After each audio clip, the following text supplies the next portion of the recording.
En réalité, depuis notre installation, nous avons une première priorité, celle de l'instauration d'un climat de paix.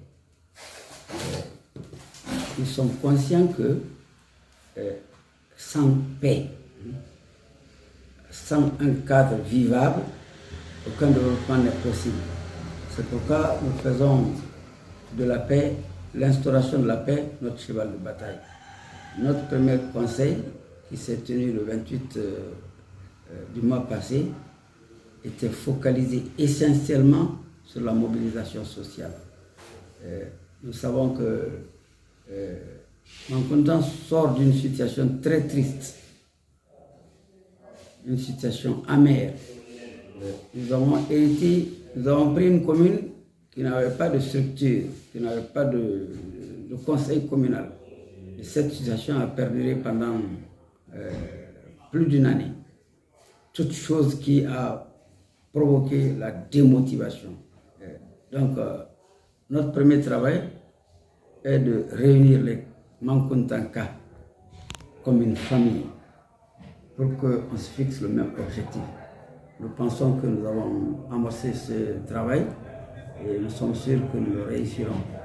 Pour la cause, nous avons mis à contribution toutes les composantes de la société et nous avons fait appel aux fils, 10 fils, les braves fils ressortissants de Mankountan pour qu'on puisse faire notre projet de société, notre projet de développement. Nous avons quelques difficultés d'ordre structurel. J'ai dit tantôt que pendant 2 ans, plus d'1 an, il n'y avait pas de conseil communal ici. À des moments donnés, il n'y avait même pas de sous-préfet. Donc une collectivité qui était un peu à débandade. Donc il faut remettre toutes les structures en place. Il faut mettre toutes les commissions en place et redynamiser d'autres. Sur le plan des réalisations, nous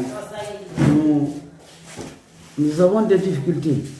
Parce que comme on le dit souvent, l'argent c'est le nerf de la guerre.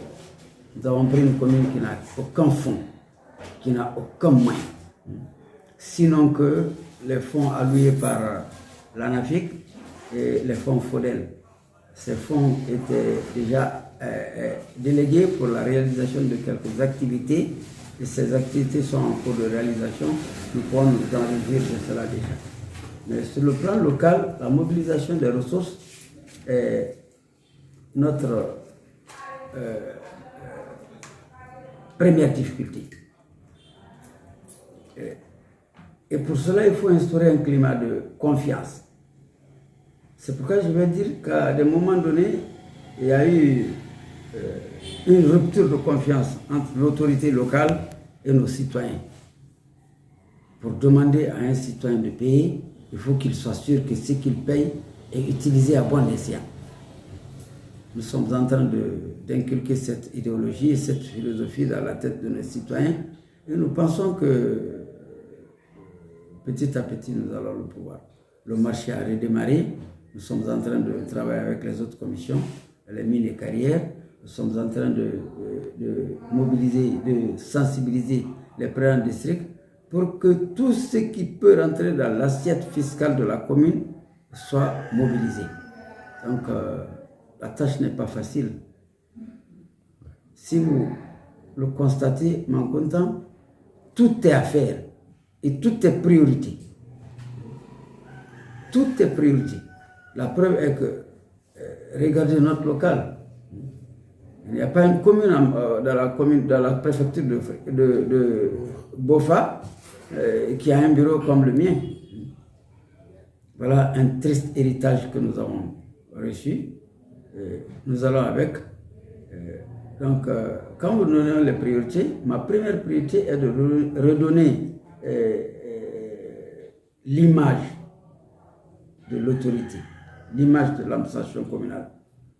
Cela veut dire que nous avons en priorité, c'est construire un local servant de bureau pour la collectivité. C'est pourquoi je vais faire un appel à toutes les volontés. D'abord à l'État qui est la tutelle.